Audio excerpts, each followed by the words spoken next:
on the news. At this time, we say that is the right decision to lift this mandate. Governor Kathy Hochul lifting mask mandates on Big Apple businesses. But what about city schools? Some say the mixed messages are causing confusion. This as crime is up in almost every section of the city. Senseless violence on the streets and in the subways. From the mountains to the prairies. Then students at one Catholic academy are showing their support for New York's finest, holding a fundraiser for the 2 fallen officers gunned down in the line of duty. And Pope Francis gives a rare and wide-ranging television interview to talk migrant rights, the tango, and his dream of being a butcher when he was young. I'm Christine Persichetti. Currents News starts right now.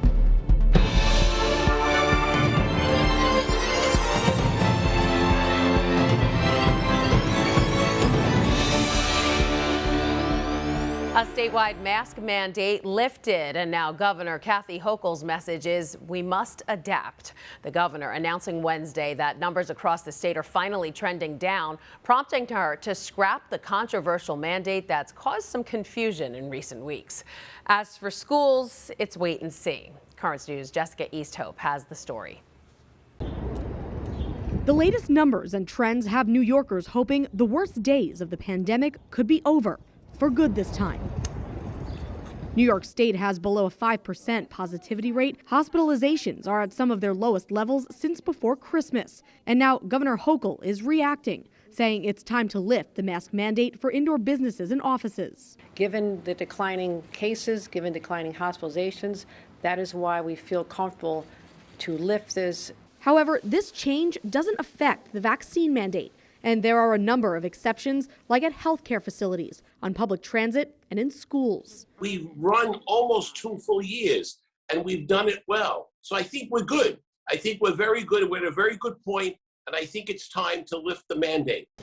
In the Diocese of Brooklyn, at-home COVID tests have been rolled out, and the next hurdle to get over is winter break, starting on February 21st. Governor Hochul wants kids tested after the break, and based on those results, it could mean masks no more. You really can't see the smile. You really can't see the reaction at times because half of their face is covered. But teachers know the reality is they're missing a lot more than just smiles. They're also not seeing things that could indicate something's wrong. Those nonverbal cues are so important when you're communicating with someone. Governor Hochul strongly suggested Wednesday that the mandate for schools could be lifted on March 7th, a day Fiona Fitzgerald has been waiting for. I'm very happy if this happens, that it's finally going to be over. With neighboring states lifting their school mandates, the approach now is not to fight the pandemic, but learn to live with it. It will be better, especially with, more new people coming into the school, not knowing, what they actually look like. The mandate will officially expire on Thursday. Jessica Easthope, Currents News. Governor Hochul's announcement comes as more and more schools around the country are choosing to end their mask mandates. Wednesday, the city and county of Denver joined them. Their mask mandate will end on February 26th, though public schools there say they're strongly recommending students and staff continue to wear the face coverings. States also standing strong with Denver and lifting their mandates in schools: California, Connecticut, Delaware, New Jersey, and Oregon. Taking a page out of Governor Hochul's book, the Illinois governor says they're lifting the requirement for face coverings for most places except schools. It's unclear when that mandate will be lifted. And those outdoor dining sheds on city streets could soon be off the menu. The head of the city's Department of Transportation's Open Restaurants program told the city council the structures need to go once the pandemic is over. The popular yet controversial program had critics complaining of an increase in rats, garbage, and illegal activity. The plan for now is to have outdoor tents or umbrellas remain, but not the full structures. Another thing people in New York City have been complaining about is crime, and it turns out there's a legit reason for that. Nearly every community in the 5 boroughs has seen a spike in crime. 30 precincts are contributing to 80% of the violence. But if you look at the latest statistics from the NYPD, crime is up in almost every neighborhood in New York City. The worst area, Elmhurst, Queens, with more than a 142% increase in crime over last year. Fresh Meadows saw a 118% jump in overall crime. In Brooklyn, crime in Sunset Park went up 107% from last year, and in Canarsie, it went up 105%. The biggest issues in these areas: grand larceny, felony assaults, and robberies. Whether underground or on the streets, lately many New Yorkers are worried about their safety. Mayor Eric Adams talked about it after his meeting with President Biden on gun violence. He came to New York to deal with the terror that many people are experiencing right here in the city. Sometimes the terror is caught on camera. This is one of the latest incidents. A gunman opens fire on a Crown Heights street corner in broad daylight, shooting another man several times. Also in Brooklyn, a 79-year-old man just standing on the street in the afternoon gets punched in the back of the head for seemingly no reason at all. It seems below the streets isn't much safer as we hear about people being pushed in front of moving trains or being robbed. This video shows a mugger stealing a woman's purse in a Manhattan subway station.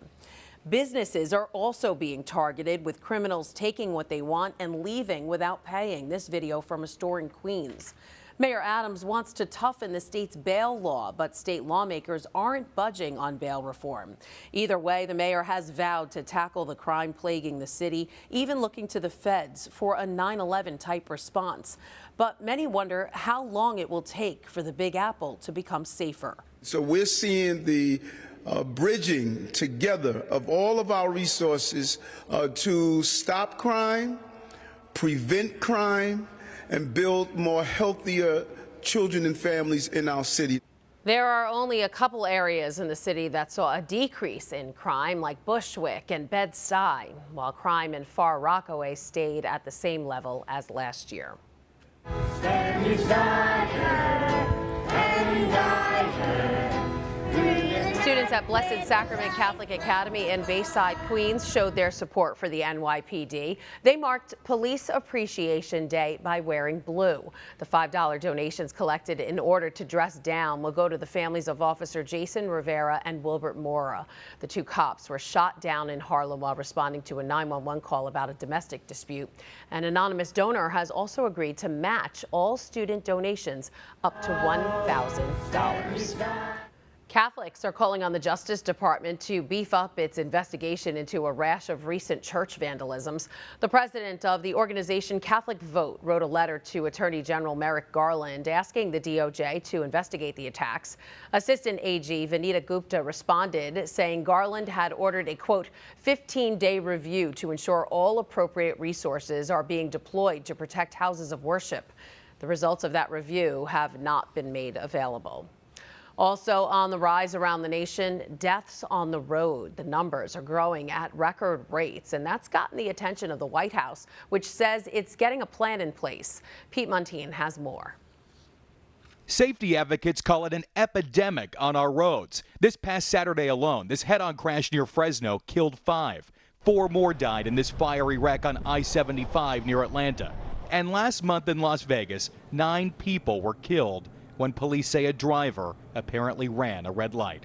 This is an unfathomable tragedy that has forever altered the lives of so many people. New numbers from the National Highway Traffic and Safety Administration show in the first 9 months of 2021, fatal crashes jumped by 12%, the biggest increase in the agency's history. More than 31,000 people were killed in car crashes. The numbers show that speeding and driving without a seatbelt has gone up during the pandemic. This is a national crisis. Transportation Secretary Pete Buttigieg just unveiled the Biden administration's plan to make driving safer. Billions from the bipartisan infrastructure law to help counteract for human error behind the wheel. People make mistakes, but human mistakes don't always have to be lethal. Some of the money from the DOT's new National Roadway Safety Strategy will go to redesigning dangerous roads in hopes of suppressing crash numbers that were going down until now. People should be outraged. National Transportation Safety Board Chair Jennifer Homendy was herself rear-ended at a Virginia intersection last year. Her agency has recommended that automakers install automatic braking and collision warnings in all cars, but regulators have not yet acted. So we have to change. We need all stakeholders to come to the table, and we need to build in redundancy so that people survive crashes. That was Pete Muntean reporting. The safety system approach will also focus on behavioral research and safety messaging as ways to cut down on fatal accidents. Pope Francis is once again appealing for peace in Ukraine, the pontiff making the remarks during his general audience Wednesday after he thanked all the communities who prayed for peace in the country on January 26th. The Pope's comments come as the prayers for Americans living in Ukraine are being answered. The White House has approved a plan for the nearly 2,000 troops to help Americans who might try to leave Ukraine if Russia invades.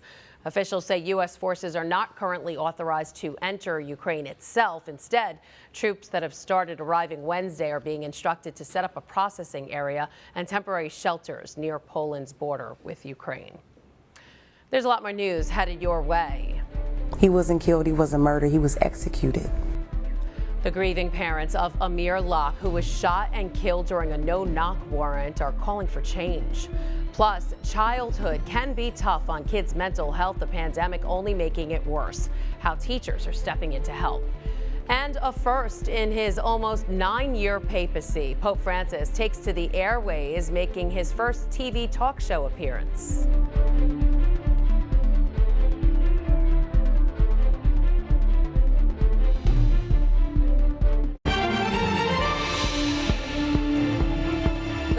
Of Amir Locke, the 22-year-old killed by police during a no-knock warrant, are calling for the city of Minneapolis to make substantial changes to their policies. Locke was asleep on the couch when officers entered the apartment, one of 3 targeted in the warrant. Omar Jimenez sat down with Locke's heartbroken and angry mother and father about what they think should happen next. Do you blame the officer or the system that put this officer in this position in the first place? The no-knock warrant is what caused Amir's death. The whole system. He wasn't killed, he wasn't murdered, he was executed. The parents of 22-year-old Amir Locke want to end what led to their son's killing. No-knock warrants, which let police enter a location without first knocking and announcing their presence. As police barged into the apartment where Locke appeared to be sleeping, shouting commands, he started to get up, holding a gun his family says he legally owned, and police opened fire. His parents see it as a failure in law enforcement. As professional people that carry guns and are supposed to protect and serve a community, they didn't protect my son that day. They chose not to do that, and they took him from me, and I am angry. The love that I have for my boy was snatched. It's an issue that extends beyond Minneapolis and has for years. In Chicago in 2019, officers executed a no-knock warrant based on bad information, barging in on Anjanette Young, who was naked and later handcuffed in her own living room as officers searched her place, guns drawn. In 2021, the city limited no-knock search warrants only to situations where knocking and announcing would be dangerous to the life or safety of the officers serving the warrant or another person. But Young wasn't killed. In Louisville, it was a different story. Breonna Taylor was shot and killed after a botched raid turned into a hail of gunfire. The fallout eventually led to a total ban on no-knock warrants in the city, known as Breonna's Law. In Minneapolis, the Locke family and others are fighting for the same. The city updated its policy in 2020 to limit no-knock warrants, but not eliminate them. Even now, the mayor has said, okay, there's a moratorium on no-knock warrants, except in these situations. We have to challenge them not to put a Band-Aid over no-knock warrants. Why are we not making changes preemptively that stop Amir Locke before Amir Locke ever happens? They need to take the step and completely ban no-knock warrants. It's not safe for either side of the door. The city's current moratorium still allows for the warrants if there's an imminent threat and approval from the chief. Separately, Locke's legal gun, his family says, puts him among the roughly 24% of black adults who say they own a gun countrywide, according to Pew Research. But leaves his family wondering what else he could have done in this situation to survive. I know my son lying on his stomach like he sleeps with the cover over his head. He didn't even see what was coming. He couldn't see who took his life. There's something at the heart, at the root of Minneapolis that has to change. When you talk about knowing how your son sleeps, I know how my children sleep. And I know what's going through their mind at that moment. Nothing that they can do can bring our son back. But the best thing that they can do at this point, with no-knock warrants and prosecuting the officer who decided to play God, fire him, prosecute him, and just tell the truth. We messed up. This is just sad. That was Omar Jimenez reporting. The officer who shot Locke is on administrative leave as the state's Bureau of Criminal Apprehension investigates the shooting. St. Paul police say the 17-year-old murderer suspect they were looking for in connection to the no-knock warrant has been arrested. According to court filings, he is Amir Locke's cousin. Now to the pandemic, where the global death rate from COVID increased 7% last week, according to the World Health Organization. Over 5.7 million people died from the virus across the world since last Sunday. The U.S. reported the highest number of new deaths, followed by India, then Russia and Brazil. While the number of deaths increased, the WHO says the overall number of COVID cases decreased by 17%. The pandemic continues to impact Americans' mental health, too. In testimony up on the Hill, U.S. Surgeon General Vivek Murthy urged the Senate to support policies that back stronger access to mental health care. He says the effects of the pandemic are greatly impacting younger generations, a problem so concerning that the American Academy of Pediatrics declared youth mental health issues a national emergency. School psychologists have been worried about this for months. Jessica Easthope tells us how teachers and counselors in Queens are making sure students are checking in on their mental health.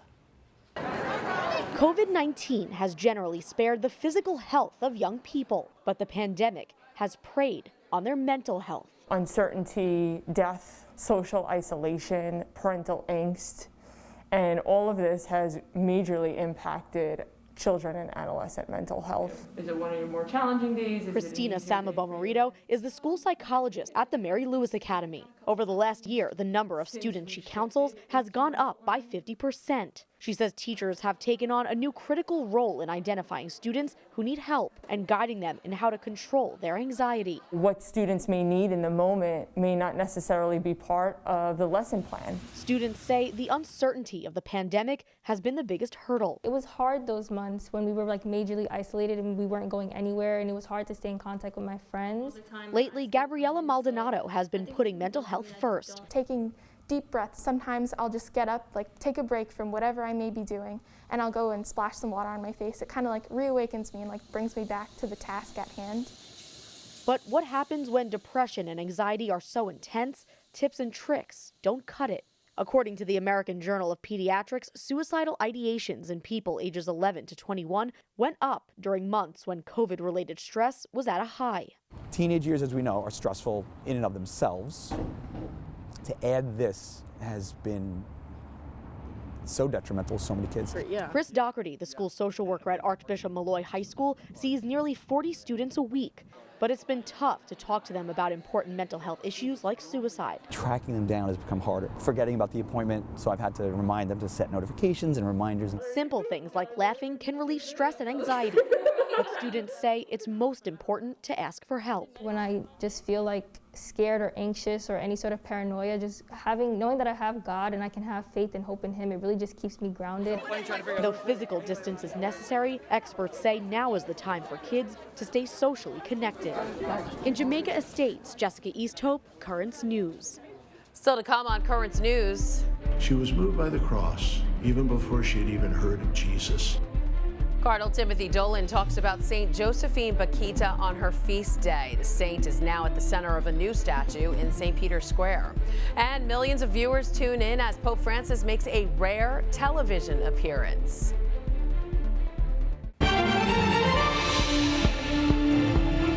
A new statue is now in St. Peter's Square. Let the Oppressed Go Free is a human trafficking awareness symbol showing Sister Josephine Bakhita freeing a mass of people from underground. The artist Tim Schmaltz isn't new to St. Peter's. He unveiled another statue there in 2019. He says it was that work of art that inspired his newest creation. The idea for this sculpture came from Cardinal Czerny. Actually, after I completed the Angels Unawares sculpture, which is installed in St. Peter's Square, Cardinal Czerny asked me to create another sculpture to bring focus on another very important issue, human trafficking. So if this sculpture changes people's hearts or even brings awareness of the reality of human trafficking, I think it's a sculpture well done. Schmaltz hopes to create 10 copies of the statue to install all over the world. New York's Cardinal Timothy Dolan spoke about Sister Bakhita on her feast day yesterday and how the suffering she experienced as a child led her to a life of faith. Even before she had even heard of Jesus, she was moved by the suffering on the cross, and she said, well, if these Christians believe that man on the cross is God, well, then God knows what I've been through. Cardinal Dolan went on to say we can continue to learn from Sister Josephine Bakhita, an example of how to love and embrace everyone. And finally tonight, it's a papal first. Pope Francis appearing in a rare television interview with Italy's state broadcaster. The wide-ranging sit-down covered everything from migration to clericalism to whether he ever danced the tango. Justin McClellan has the details. In a rare hour-long interview with the Italian state broadcast network, Pope Francis spoke frankly about his vision for the church, which he described as a church on pilgrimage, as well as the greatest challenges it faces, namely spiritual worldliness. E oggi il male della Chiesa più grande è la mondanità spirituale, una Chiesa mondana. E questa mondanità spirituale dentro della Chiesa fa crescere una cosa brutta, che è il clericalismo, che è una perversione della Chiesa. The Pope discussed caring for the environment and the harmful effects of war, and spoke strongly about the conditions of migrants who are held in lagers, the German word for the labor camps used during the Holocaust. Con I migranti, quello che si fa è criminale. Per arrivare al mare soffrono tanto. Ci sono dei filmati sui lager, uso la parola sul serio, lager, nella Libia, le lager dei trafficanti. Il fatto che il Mediterraneo sia oggi il cimitero più grande dell'Europa ci deve far pensare. After being spotted while visiting a record shop in Rome, the Pope was also asked about his music taste and referred to his roots as a porteño, a colloquial term for someone from Buenos Aires. Gli avevano anche chiesto se aveva anche ballato il tango. Una volta le ha detto sì, da giovane qualche volta ho ballato anche il tango. Ma un porteño che non balla il tango non è porteño. Ha ragione, ha ragione. The Pope also shared other personal anecdotes, discussing his decision not to live in the papal apartments in order to be around others, and how as a child he hoped to one day become a butcher. A butcher and a dancer, who knew? That was Justin McClellan reporting. Pope Francis usually ends his comments by saying, "Don't forget to pray for me." But at the end of his TV appearance, he added, "For those of you who don't pray, at least send me good thoughts." And that is Currents News. I'm Christine Persichetti. Thank you for joining us because we are putting your faith in the news. Hope to see you again next time.